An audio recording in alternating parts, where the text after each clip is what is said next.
right, and welcome back to another great episode of hashtag Screw the W2. And this particular guest, if you're just listening to this on YouTube, or maybe you can finally get a chance to put a face to the name. If the voice sounds at all like, gosh, where have I heard him before? This is actually a good friend of mine I've known for many years. That did the voiceover for the intros and many of the ads for my Wealth and Freedom Nexus podcast. So with that, Jeremy, welcome to the show. Hey, thanks for having me, John. Yes, if you've heard my voice, you know I'm the voice of choice for this. Yeah, And voice of choice. I like that. So and there is a story behind that, but we'll talk about that after the intro. sure. Sounds good. So well, as I've done with these episodes, kind of more of a encouragement, inspirational for all those that maybe are stuck in a job that they're not passionate about or don't like, outright hate, or whatever the case may be. And kind of take that leap of faith to become an entrepreneur, like yourself, like myself. But maybe we can take a step back, whether that's last month, last year, whatever that is. What was your previous W2 job, Jeremy, and what was like an average day like? Okay, we're gonna go back in time to the year 2012, because the last time I had a W2 was the last time I was in America. I live in Korea, because I live in Korea now. And actually, you do know what that previous job was. It was working at HyVee. Yes. Yes, the food store. You had a few others before then too. So So yeah, leaving that, that was my last previous W2, because once I left the country, I left all that behind. Gotcha. Yeah, exactly. And I was very happy to do so. So yeah, and obviously HyVee, and for those that aren't in the Midwest, depending on when you're listening to this, HyVee is basically a large regional grocery chain, started in Iowa, but is in Minnesota, Nebraska, the Dakotas, I think Illinois, Kansas. They've expanded quite a bit since our time there a decade ago. So, but yeah, I mean, I can speak to it as well. Average day working with customers, some more interesting than others. We'll just leave it at that. So yeah, I mean, I was really, I did actually look forward to my job every day because I was a stockman, but not just that. I loved talking to people and helping people. That was kind of a thing I really enjoyed doing. And the negative of it was, you need to go and do this, go. And for just the most minimum amount of money. And then you look at that paycheck every 2 weeks and you're like, I'm busting my ass for this. Yeah. But then after a while, you can't do anything about it. You really can't. So you're like, you can't argue about it. You can't complain about it. You're like, hey, you get a raise after a year or so of what? A couple cents? Are you kidding me? Well, and even the gross number, is kind of nice. But then you look at it's like, oh, there's federal taxes. Oh, there's state taxes. What the hell is this FICA thing? And why is so much of my paycheck being taken from there? And that's before you even get into deductions if you have, health insurance or retirement plans. I was just going to mention the health insurance. I'm like, yep. Good Lord. Speaking of health insurance, Korea has just an amazing health insurance system. Yeah. I love it. So those are one of the reasons I not only decided to leave your W2, but also leave the country. Okay. Story time. All right. I love telling stories, John. You know this. Oh yeah. Okay. So let's rewind the clock a little bit more. And I know one of your questions coming up is going to be, what made you leave the job? So right. I guess I'll just jump right. Yeah, we can jump around. That's not a problem. Jump up and get down. Oh, classic. Oh God. Gotta love those. We're old, in case any Gen Zs are listening to this. Yeah, this is Gen X talking today. Yeah. All right. So sometimes you have to get out of your home, get out of your area, get out of your box, and experience life. So my experience in life was, of course, the U.S. Army. Yes, I served. I'm a veteran. Hey, Veterans Day's coming up. Yep. Buy your local. I don't know if I can say hashtag or whatever, but buy your local veterans a drink. I mean, buy them a meal. Show your appreciation. But aside from that, I digress. I was in the military and I was in Fort Hood for 2.5 years. But through Fort Hood, I got an experience to go to Korea for a year. Okay. I was excited. Everybody else in my unit was like, why couldn't we go to Germany? And I'm like, I had we had history in taekwondo. Oh, So yep. we actually had a little bit of taste of Korean culture, but not really. Hmm. And what I mean by not really is you have no idea. Yeah. So I went there and I experienced life there. Like on the weekends, these guys on base, they would just sit and drink themselves into oblivion every weekend. Me, I would actually go out and try to experience the cities. I'd go out and travel. Yep. If they had a tour of some type, which they sponsor for the military, I go out and do that, which is how I met my wife, by the way. Hmm. But after that year was over, I came back to the States with a new mission. And that mission was when I finished the military, I had to do all the things I needed to do, which means when I was in Korea, I did some intel. I was like, I want to teach English at a public school. We had something called the Good Neighbor program once a week. Okay. And soldiers they didn't really volunteer, they were voluntold. Oh, yeah, I've heard that phrase. Yeah, they were voluntold to do. And they would always ask, well, we're going to do the Good Neighbor program where soldiers go into public schools, public elementaries, and help teach an English class Okay. at least once a week. So a lot of these guys are like, I don't want to do it. I want to do it. And every week someone says, they'd be like, of course they call you by your last name. It's the military. It's like, Olivier, could you do it for me? Yeah, no problem. No problem. I got you covered. And I love doing it so much that I was like, how do I get into this? So the assistant teacher or the teacher for the class, every time we went to a different school, I'd ask him the same question. What do I need to be here? And I asked them that question over and over. They told me the two things. They said, you need a 4-year degree from your country. Yep. Does not matter. It has English speaking country. Doesn't matter what your degree is. Education and English degrees are always higher and they love that. And then you have to have a clean criminal record, spotless. No DUIs, no drug possessions, no jail time, none of that. Wow. It must be spotless. And me, I'm a straight arrow. You know this. I'm a straight arrow kind of guy. I do things by the book. I do things by the letter. And that's how I do things. If that makes me boring, shoot me. I don't care. It's just, that's me. But those were the two qualifications. So I came back. I was halfway through my university degree. Yep. Already. Go SMSU or go Mustangs. SMSU. Yeah. SMSU. Southwest Minnesota State University. I was exercise science major. And I know I'm teaching English and Korea off as exercise science major. Strange. But I wanted to come back to Korea on my own terms, not have to answer to a taskmaster. Yeah. And that's what the military was. It would be nice with all the benefits and all the wonderful bells and whistles and little treats they give you. But to be truly free and to be doing it your own way, you have to do the 4-year degree. You have to have a spotless record. And then once all that stuff is taken care of, then you got to go find a job. Yeah. So hence 2 years. And even you knew this. I was very happy. The day, it's not really my happiest day, but one of my happy days is when I walked into HyVee and I said, I got my plane ticket and this is when I'm leaving. Yep. And that was a wonderful feeling. So, and now when you did that, and obviously, your story is a little bit differently, like myself, I left my W-2 in Marshall, Minnesota, and I'm still in Marshall, Minnesota as an entrepreneur. But as you were making that, did you have like an apartment or anything lined up in Korea, or did you just fly out there and see what happens? No. This is great. What you do is you look up a job and you try to find a teaching job. Okay. And once you find a teaching job, you're in connection with the recruiter. Okay. And the recruiter does all the footwork and stuff.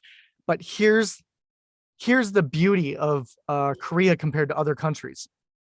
Once you get sign the contract for working at an academy or a public school, your paycheck, your housing, medical, all that stuff is all taken care of for you. Oh, wow. The only thing you have to pay for is just your gas and electric. That's it. They cover all the rest of the costs for you. And nice. You get a paycheck that's at least $2,000 or more a month. Nice. 2,000 at the minimum. Right.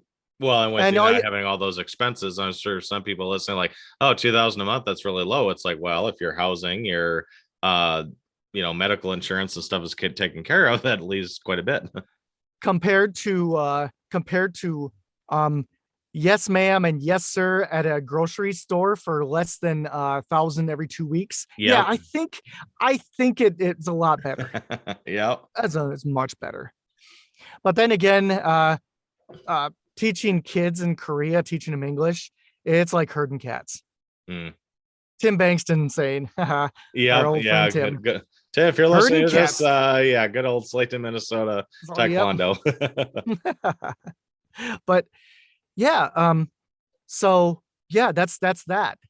So yeah, it's everything's taken care of. So if anybody, I have my, okay, I'll hawk my wares near the end of the video. That's So all right. my soapbox will come later and I'll explain that Yeah, later. that's the end of the show. That's the end of the show. We're not there yet, but the So, journey is more fun than the destination, right? yeah. So, all right. All right, So, cool. yeah, obviously your travels are a little bit different. Your Freedom Day was over a decade ago, and freedom from the, shall we say, classic American W-2 working, living in America all the way to South Korea. And would it Yeah. be a stretch to kind of call you at that point almost like an independent contractor when you're in Korea, because you weren't a Korea citizen? In a way, so. yes, you do seek out contract to contract. So in a Okay. way, you are a contractor. Okay. Yeah, you literally are. But right now, I'm transitioning to freelancer.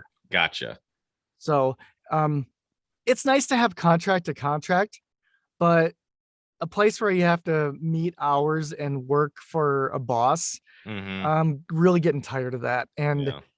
yeah, you see where I'm sitting and all this Yeah, stuff. well, And I that's suppose the other thing with that too is, well, it's contract to contract. I mean, I suppose, if we've learned anything the last 3 years of COVID, there's no such thing as a secure job anymore. But if it's contract to contract, you might be wondering, like, well, am I going to get this contract? Am I going to get this contract renewed? Is there going to be a contract available after this contract is done?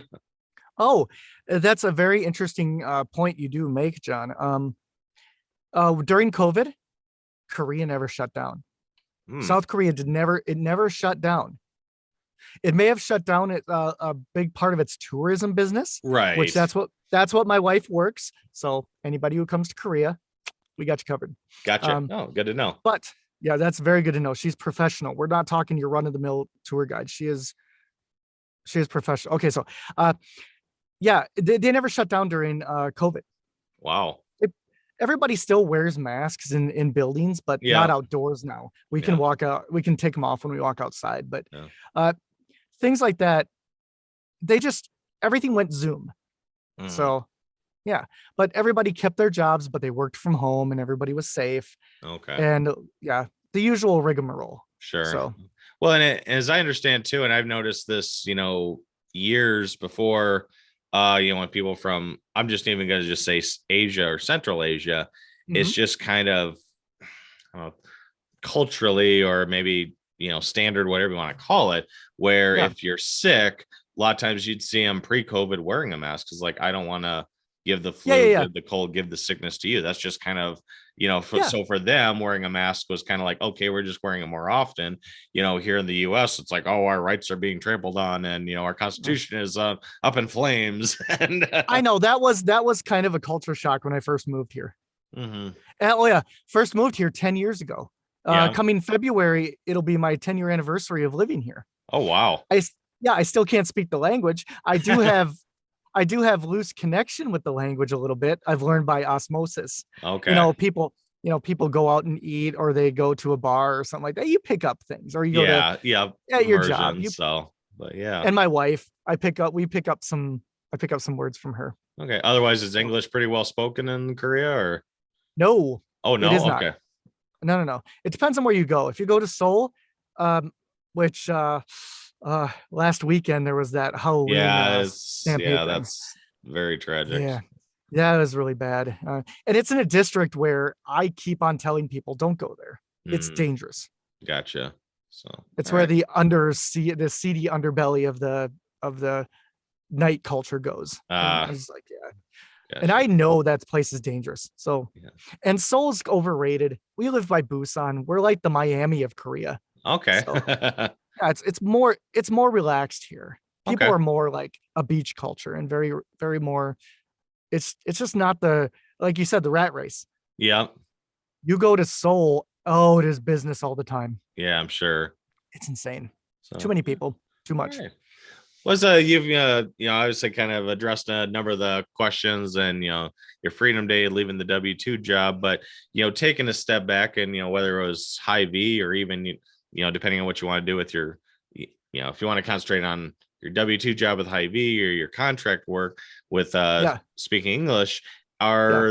is there anything you do regret or anything you do miss from that time period versus freelancing that you are now? Okay. Okay. When it comes to like working back home, I get homesick. Don't get me wrong. I get homesick. I even though I complain about the pay of like Hy-Vee, I enjoyed the environment. That I made a good connection with the people I worked with. Yeah. Yeah. And I liked helping people, but uh, when push came to shove, the push was too much. So yeah. Another thing I regret, of course, is I've mentioned it already, the homesickness. Yeah.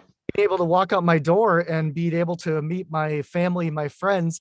I can't even watch my niece and nephew grow up. They're in Yeah. their teenage years. I remember Oh, them when they were geez. just after crawling. Yep, I remember Chloe Seriously. was born.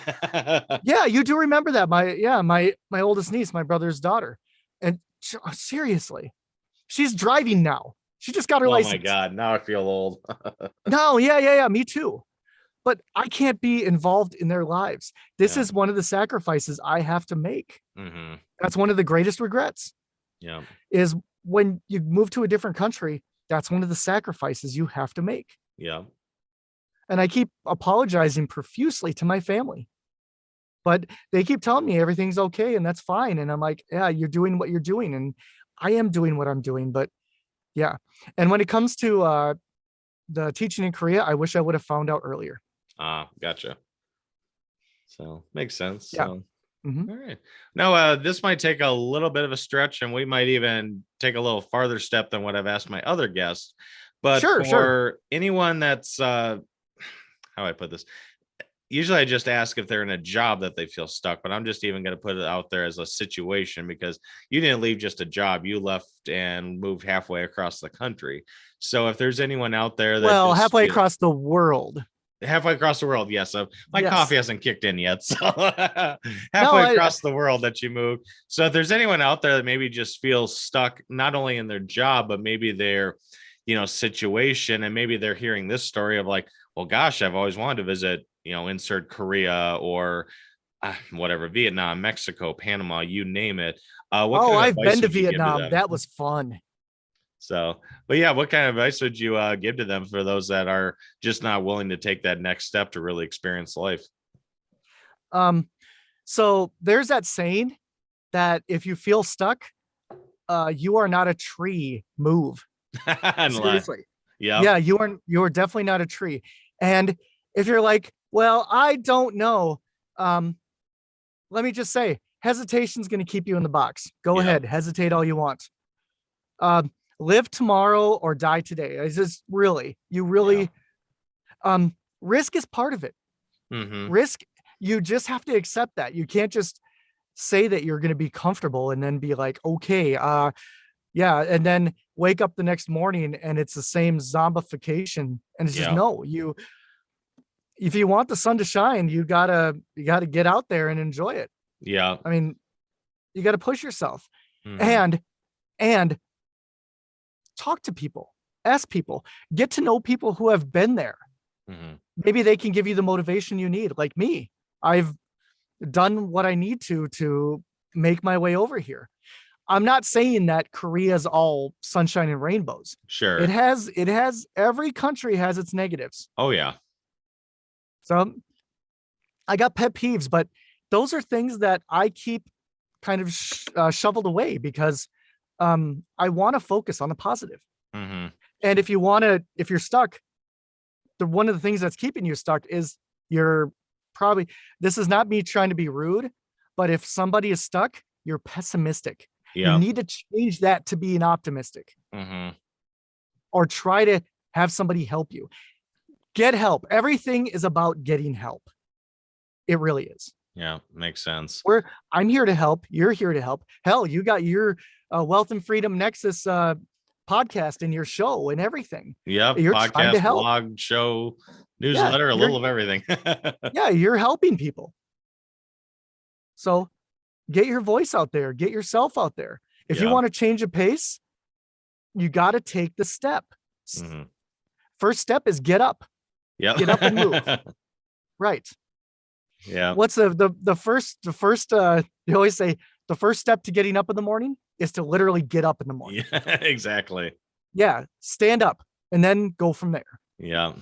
Well, and I think there's a lot of people out there too, and you kind of allude to this where, yeah, there's risk. There's a lot of, well, what if I fail? What if this doesn't work out? What if?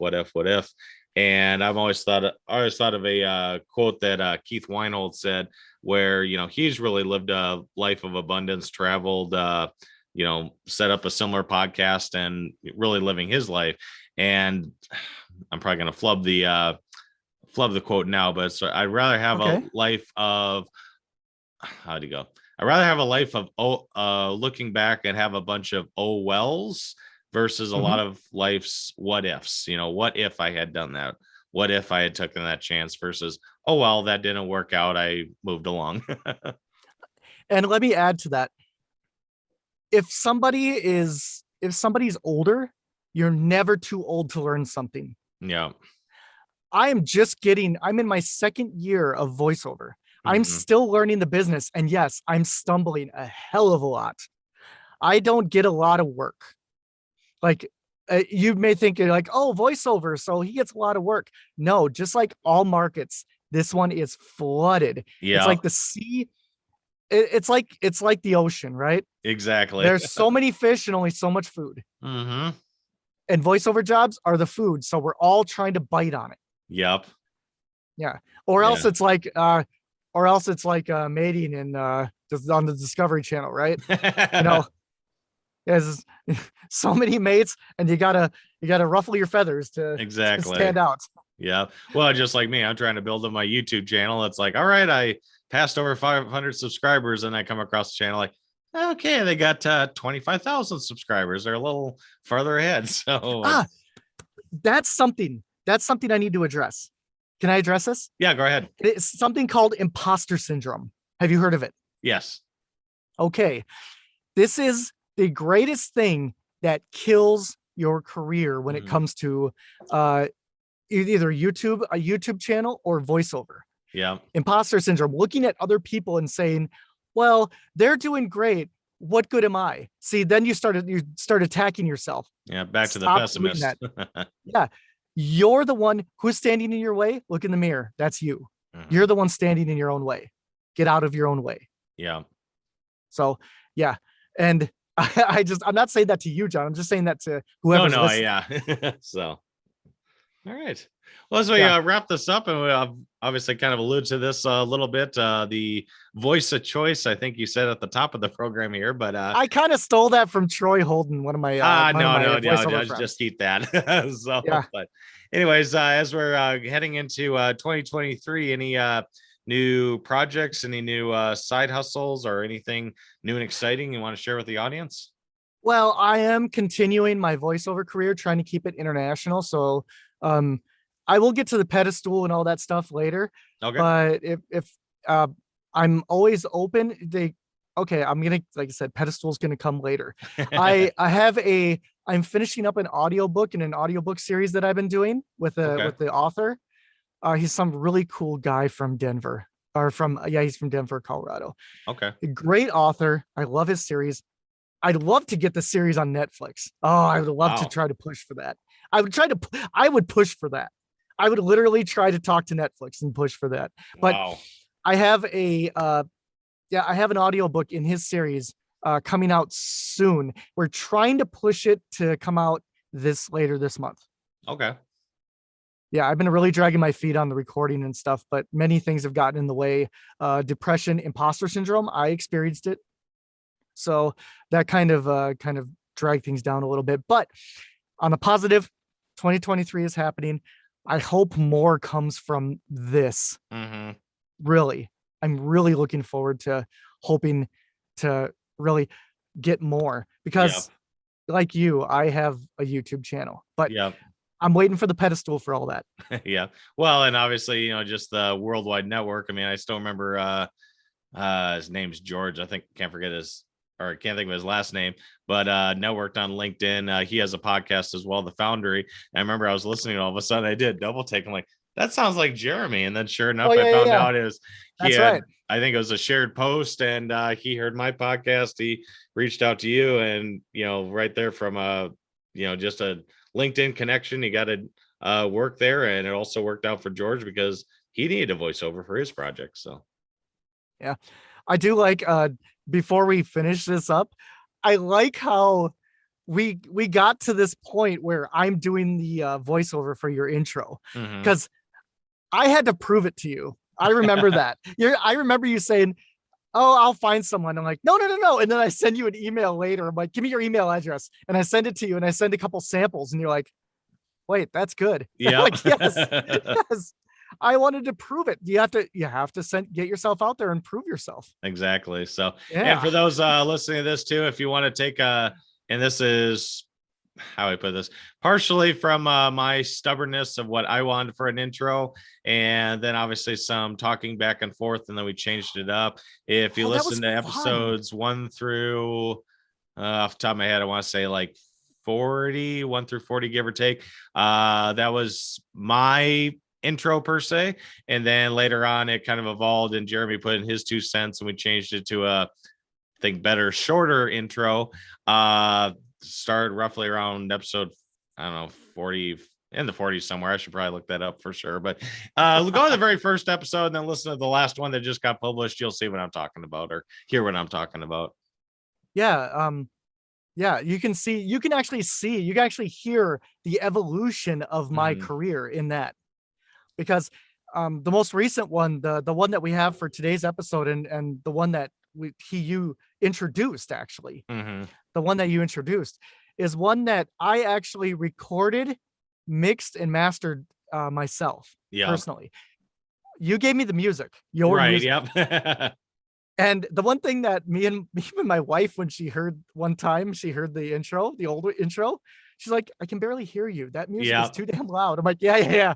Yeah, there's a whole rabbit hole mixing and volumes and overrides and all that stuff too. So, but I got that knowledge. Exactly. I have that experience.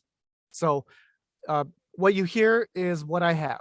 And there was a lot of back and forth for us to modify this new one. Oh yeah. I loved that. I had a great time with that. Yep.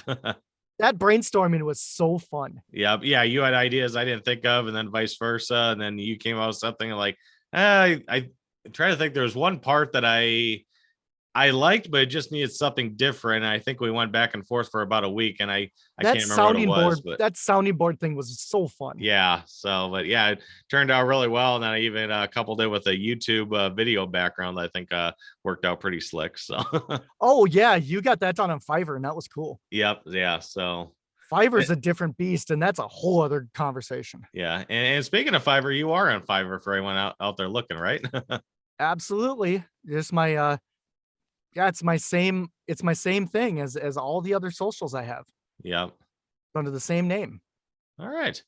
So, well, as we close this out, Jeremy, and it's been great to catch up, and I know it's getting close to midnight your time, but any last soapbox moments or anything you want to Here we go. Well? do I get to sell myself? Yes, this is the soapbox moment. So soapbox moment. Okay. So I know John will link my website on our video, jeremyoliviervo.com. And then when you see the Jeremy Olivier VO, yes, it's Olivier. Okay, I get it, but little French sound to it, right? it's French, but my ancestors are Dutch French, so the Dutch language turns it to Olivier, and I follow that. Me and my family are kind of separated on that, but that's a whole different story. But we both agree that we have the same last name. Okay, gotcha. But Jeremy Olivier VO, that is on my website.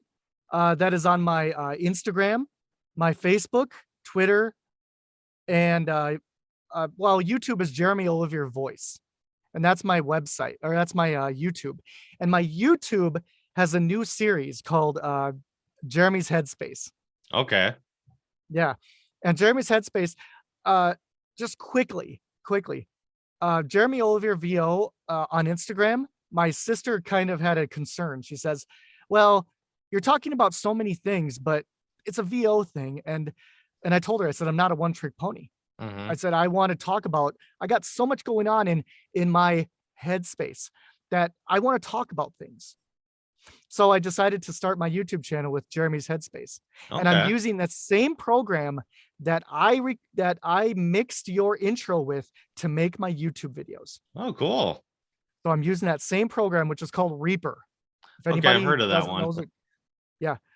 And I'm using Reaper, and now that's the level at I'm at with Reaper. So I'm always educating myself and learning and growing. So those are all my socials. You can find me on Facebook too, And but LinkedIn too. and Jeremy Olivier VO at Gmail. I am at Gmail. Mm. So that's my email address. And you will find it on my website. If you go to my website, you're trying to contact me and you do that chat thing, just send me an email and I will contact you back. It's better to just correspond that way and we'll figure things out. Sure. Other than that, yes, I'm using you as a sounding board to promote my own business No, job. not a problem. And come on over to my YouTube channel. I'll talk about Korea, I'll talk about some entertainment stuff, and you'll get some interesting views on things, but always positive. Ah, So Jeremy's Headspace is that. perfect. So yeah, Okay, and I so like to. that's all my stuff. That's all All my right. stuff, Well, Jeremy. Jerry mentioned I'll link all those in the show notes and also link the YouTube channel so you can easily find that and subscribe it as well. Subscribe to it as well. So Gotcha. all right. Well, Jeremy, it's been great to catch up. Stay healthy, my friend, and hope that this brings you additional business and traction as you grow your business. Yeah, and I hope to next time we visit home, we hope we don't have a blizzard that takes our time away from us. Yeah, you'll have to meet little Ronnie. He turns 14 months next week. So Where's this time going? exactly. Seriously. I know. Before you know it, he's going to be going to school. Yeah, yeah, well, don't think about that now. So Oh, yeah, I know. but all right. Sounds good. Well, for all those out there, be sure to check out JeremyOliverVO.com, or otherwise his Instagram, all his social media channels, as well as his YouTube channel with Jeremy's Mhm. Headspace. With that, that concludes another great episode of hashtag Screw the W2.